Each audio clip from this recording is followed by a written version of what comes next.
It's another edition of the Npfl. And of course, I am your host. As usual, I will not be doing this alone. I'll be doing this with my analyst in the studio, the Nico Wizzy. Nico, welcome back to the program. Good to be here, Blaze. A very wonderful, very wonderful experience in the Npfl match day 16, and we really expected this happening. More especially with Aqua United. A lot happened with them. Since they won the Npfl back in 2020-2021 season, something has been off with the team. But we saw what happened with them after the last game against Bendel Insurance. The coach, Babaganaru Mohammed, decided to throw in the towel, sadly. But we wait to see what will happen when it comes to the match the 17 years. They have no manager. They are managerless at this point. And we also saw Bendel Insurance win. So with one day Odighi leaving and they started winning matches. Maybe it will be the same for Aqua United going forward. Lots of drama already in the Npfl. In fact, if you do not watch the Npfl, you wouldn't know that lots of drama happened in the Npfl. We have seen so many things happen. We have seen Musa complaining about referees. We have seen managers getting sacked, managers resigning. We have seen the home team winning, away team losing, those kind of dramas. I think people should get interested in what is happening in the Npfl. Definitely, of course, the Npfl used to be interesting back in the 80s, when we had the likes of Shegun Odebami and the likes playing in the Npfl and the Npfl, and we also saw some other players, Modashiru Lawa, many of them. They were back then. They were really interesting. They played a whole lot. The league used to be interesting. When you have IICC shooting stars, or you have stationary stores playing. Including the fact that as at that time they were also showing these matches live on television. So not really. Not really. It wasn't really that being shown on TV regularly, but when you look at the league then, it was actually a solid league. It was actually a solid league. It's just that it doesn't have the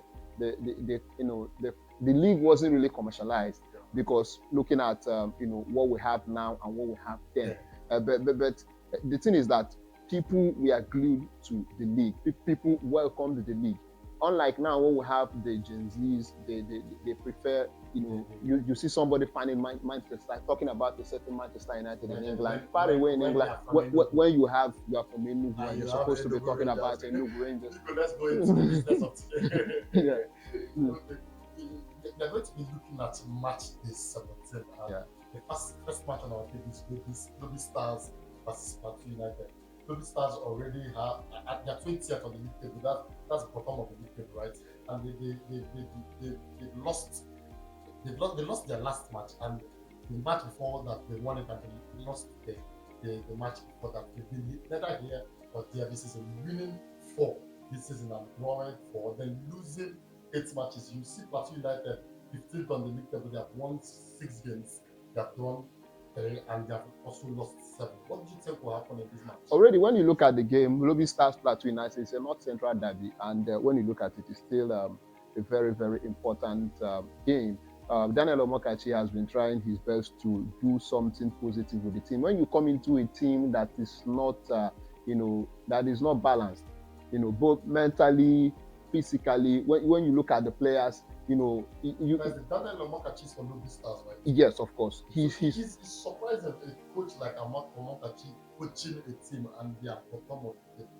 Is it not shocking to you? You're trying to explain that the team is not balanced and all that, but there's something that this coach is experienced. Even though that we are not expecting you to maybe top the league or be in the top 4 position, but it's quite shocking that you're 20th on the league table and your Amakochi that you have pointed out has won the under-17 World Cup. Of course, Manchester United had a certain Ruben Amorim, yes, who used to be one of the best, highly rated coaches in Portugal when he was Sporting CP. Amorim is not last. And now he comes to Manchester United and he's been beaten by Nottingham Forest. So these things do happen. You see, Daniel Omokachi, with his playing days was really exceptional. Starting from when he played football, scoring the first ever UEFA Champions League goal when the league was rebranded, the competition was rebranded back in 1992, and from now that time and now becoming a coach with the Super Eagles. So many times he was assistant coach, well and now he's well experienced. When you look at all My this, shock is that we are 20 about the team, but let's look at what will happen in this game. What do you think will happen between Plateau United and I believe Lobby Stars, looking at them and what they have experienced, I think they should be able to draw motivation from their, their last experience, their recent experiences. It's very hectic, very, draining. Sadly, the team, when you look at their, if you have to check their mental state now, is too very low. Yeah. It's very low because you have been losing. You are used to losing games, and Amokachi himself is still under pressure because when you look at him, he was signed to make an impact, positive impact into the team, get them winning games. He's being paid very well, but sadly, he's not been able to do that. He has been struggling. So your prediction, I believe in this particular game is going to be a win for Plateau United away from home if Lobby Stars does not do something drastic. Moving forward, Ekanami Warriors will be playing at home against an Abia Warriors. And if you look at the form of Ekanami Warriors, you understand that they lost their last game, the one before that, and they won the one before that. And they're actually sixth on the table, which is quite impressive. But they're going to play against an Abia Warriors that is seventh on the table. So these are two teams that they are going part to part. They are not above, they are not far above each other. You can say that they are close to each other. One has 21 points, the other one has 23 points. So two gaps. There are just 2 points gapping the two teams. What do you think will happen between Economic Warriors and Abia Warriors? When you look at the game, you see that Warriors. It's not about when you look at the team, it's not about the names. It's about the tactics. Football is not about names. These days, it's not about names. Anybody can be beaten. And now we have Academy Warriors, very cautious defensively. Yeah. They are very cautious. They have at one point they had 7 draws in the Npfl. And when you look at them, you see that they are very cautious defensively. They're very mindful of what happens in their 18-yard box, and they're very, they are very, very careful not to concede goals. And so when you look at it, you see that they have, I think the Abia Warriors have conceded more goals than them. Looking at what we have, but this time it's a keenly contested game. Yeah, Abia Warriors have conceded 16 goals. My Academy has conceded 15 goals. So it's almost the same thing. Like I said when I started, the two teams are almost the same. Of course, almost the same statistically. Yes. But I believe El Kanemi Warriors are very, very good team. When you look at what they have been able to do in the Npfl. What do you think? Is going to be a victory for El Kanemi. You go for El Kanemi? Yes. I go for Abia Warriors. We'll see next week. Moving forward, we'll be going into the next game of the match week 17, and it's going to be between Castana United versus Rangers. For me, Rangers has improved impressively. When we have been talking in the studio how they did not start well, earlier on in the season, we were talking about these people are just one. Why are they now struggling? But it's as if they have bounced back and they are presently third on the league, winning 7 matches. Castana, on the other hand, has won 14 matches and drawn 5. So Castana has 14th on the league table. Why Rangers are third on the league table, right? Then you understand that in their last 3 games, that's Rangers now, they have not lost any match at all. Why, on the other hand, in the last 3 games of Castana United, they've won just 1 match? So what do you think? I think for me, it's a clear match. I think it's a match that Rangers should win. But what do you think? Going away from home, Rangers sometimes they flop. Yeah. Sometimes you see them flop. They are only very confident and strong when it comes to playing at the Cathedral and then the Ezekiel Stadium. Yes, in their home ground. So they're only confident there. But a away game for for Rangers International, I believe this is going to be a draw. Because you look at how they play sometimes away from home, you begin to wonder if they are really defending champions. But their away problem is because of maybe we will call it jet lag now, because I didn't want to use the word jet lag because I know they don't like they use bus. So traveling from a place like Enugu to Castana, maybe they get tired And when it's time to play, It's not about that. It's about the confidence you come. There are certain confidence you build confidence when you come into a game. You look at yourself. You tell yourself, I'm going to do this, going to do that, going to do something positive. And when you come, you meet your opponent. You don't underrate them. You match them toe to toe. Do something that will make your opponents fear you. So, but Rangers International, defending champions, they are actually much respect for them for that. But away games this season has been quite very disturbing for them, which has kept them where they are. So I believe for Rangers, the last time they played in Enugu, they won against Rivers United. Nobody saw that. Big game. Nobody saw that coming actually. But they were able to do that because they were in the cathedral. Exact prediction for this game is an away draw. Away draw. Yeah, barren draw. Barren draw. Yeah, I can agree with you because of the way the NPFL is. Most times during the away games, it's as if that it's just those that are home, that win. But let's see what happens. Rivers United versus Kwara United for the next game we'll be looking at. If you have watched the Rivers United this season, you understand that they've really improved well since they brought in the Philly George, who is their you understand that they're second on the table, winning 8 matches, and they have lost only 3 matches, looking at the fact that they have also drawn 5 games. And not just that, they have 29 points. And the fact that they're second doesn't mean they're just second. They have 29 points, the same point with Remo Stars that is first on the table. So this is a very solid side this season. They're going to play against the Para United that is 12th on the league table, and they've lost their last 2 matches, winning just 1 match in their last 3 games, and they have 20 points in the league table. Rivers United are playing at home. What do you think will happen? A win for Rivers United, no doubt about that. When you look at Rivers United, one of the most improved teams in the NPFL this season. Yeah. The manager Inidi just won the league manager of the month for November. And when you look at him, you see how his experience with the Super Eagles and Enyimba has really made him who he is. This is a coach that has won NPFL in his trophy cabinet, and is really very, very. He keeps on improving every day. Yeah. You understand, and a legend. It won't be. It will be very nice if you call him a legend in the game. Yeah, a legend of the game. Of course, for Nigerian football, you can call him that. Not just Nigeria, Africa in general. This a man who received Ballon d'Or award, a Ballon d'Or nomination while he was playing. So, I was talking about a legend of the game when it comes to his coaching side. For playing side, you already know he's a legend. But for coaching side, I think you can call him a legend in Nigeria. Just one NPFL. So you go for a Rivers United win. Yeah, of course. You go for a Rivers United win at the Dokia Masemeka Stadium. Always a fortress for Rivers United. Let's move to the next game of the week.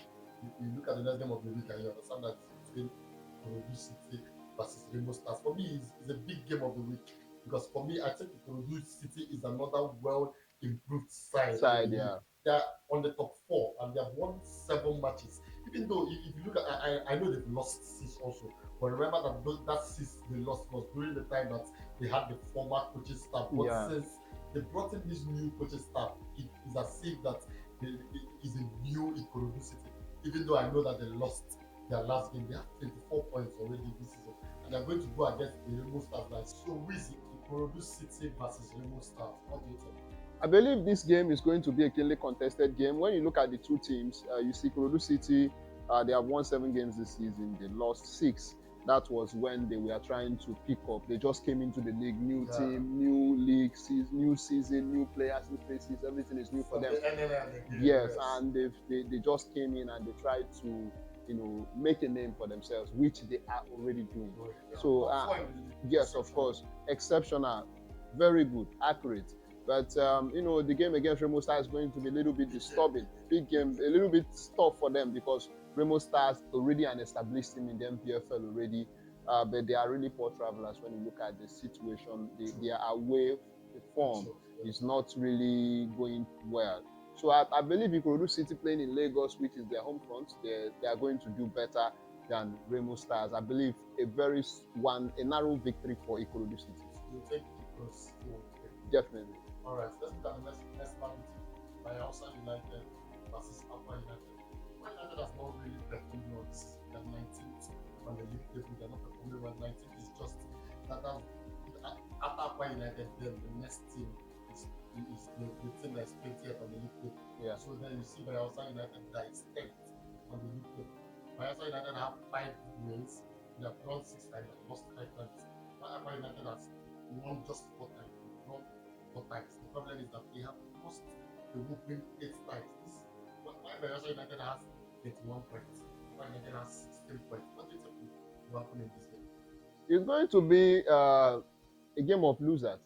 You know, when you look at Bayelsa United, at one point this season, I told you before in the previous episodes we did, you know, I told you at one point the Bayelsa State government was not happy with what was going on in the team, and so they had to give the coach an ultimatum, talking about Ladan Boso. Yes, they told him to, if you don't get to win 2 matches, you lose your job and stuff like that. Yes, he's still there because he was able to maintain, you know, do something.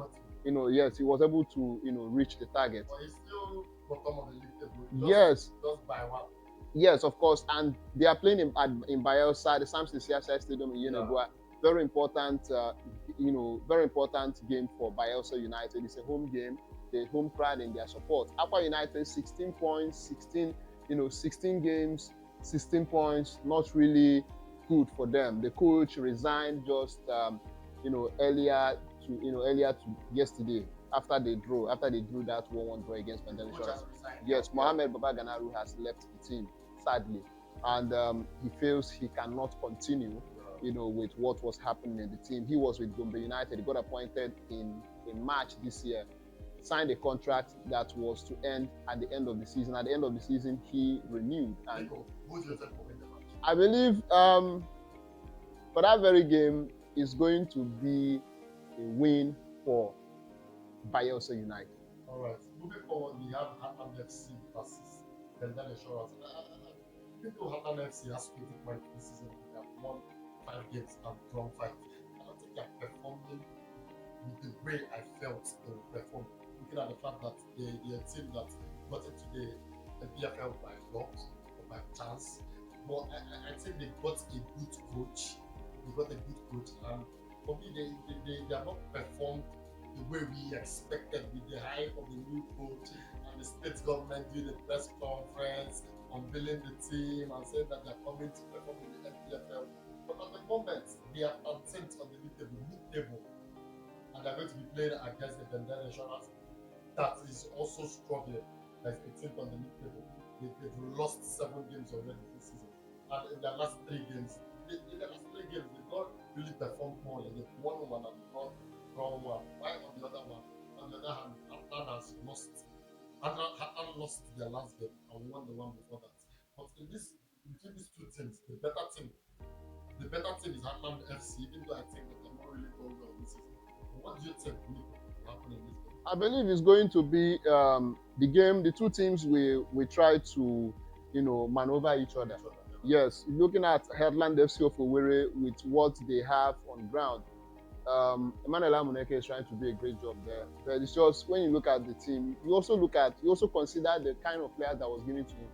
So when he was the coach of the under-17, you can't compare what he had then and what they have now. They're 2 different things.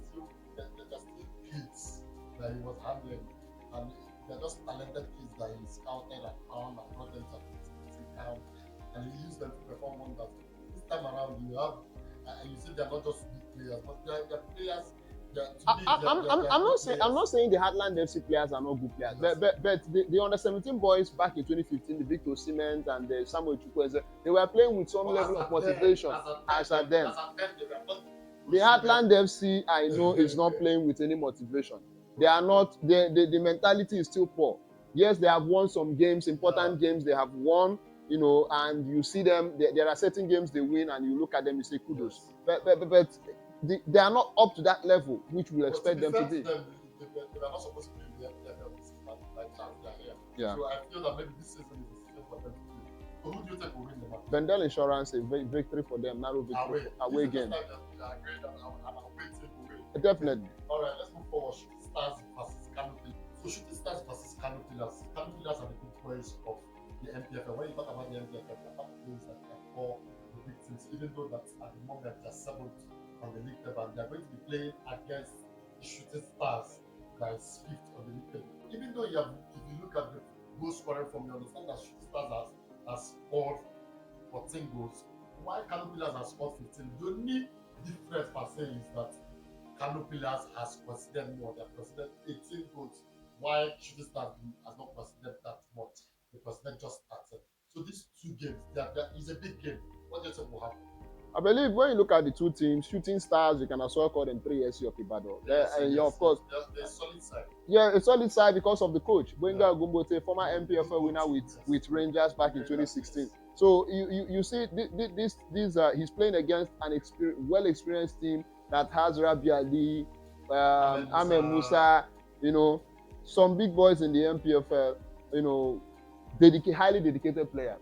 So I believe this time around, the Kano Pillars have, away games, they have lost. Most of the games they lost this season were away games. They have not done really well, except for where they traveled to Enugu and they did fantastically well and defeated Enugu Rangers back in Enugu earlier in the season. So of course, look at the team. When Gumbote will come with some level of try to, because of his experience, yes, he will try to maneuver things and do something that will look like a magic.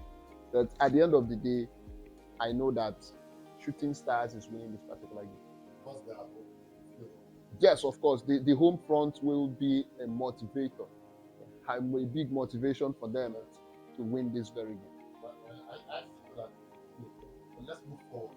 Niger Tornadoes will be playing Sunshine United. Sunshine Stars. Oh, the Stars, not United. So Niger Tornadoes will be playing Sunshine Stars. So Niger Tornadoes they're actually ninth on the league table. For me, they're not a very big side. Being ninth on the table, I think that they are trying. They have 21 points already this season. And if you look at their last games, in their last 10 matches, they have won one and they've lost two. That means they're not really informed when you look at their last games. But if you look at the last games of Sunshine Stars, like you corrected me, they have drawn one also and they have lost just two. So these two teams are not informed, but Niger Tornadoes have been able to get 21 points this season, while Sunshine have been able to get 17 points. What do you think will happen in this game? When you look at this game, you see Niger Tornadoes are just a team, for me, from what I've seen them do. It's just a team trying to maintain the position they are in the league. It's just like a certain Newcastle United in the Premier League trying to maintain their status quo in their status in the Premier League. Just want to be an Npfl team, and they just remain there. And they are not going up, they are not going down. They just remain there. They just want to be there, like a certain person back in the Premier League. So you understand that this is whether they are playing from home, they are playing away, you can beat them anywhere. So, but something like of course, Sunshine Stars not really performing well, but you also look at some of the games that are played this season, the way they won. You understand that they are trying to make effort. They're trying to strategize. They're trying to make. They have a pattern of play. Yes, a certain pattern of play which sometimes favors them and sometimes it doesn't favor them. So I believe when you look at this game, you see that this is heading for a draw. So the last game of the week is supposed to be between Enyimba FC versus Nasarawa United. This game might be postponed because of Enyimba FC at the moment are the only Nigerian team in the Continental. All right, thanks for coming again, Nico. So viewers, if you have watched this extent, don't forget to like, subscribe, and click on the notification button so that you get notified of our subsequent editions. Thank you. See you next week.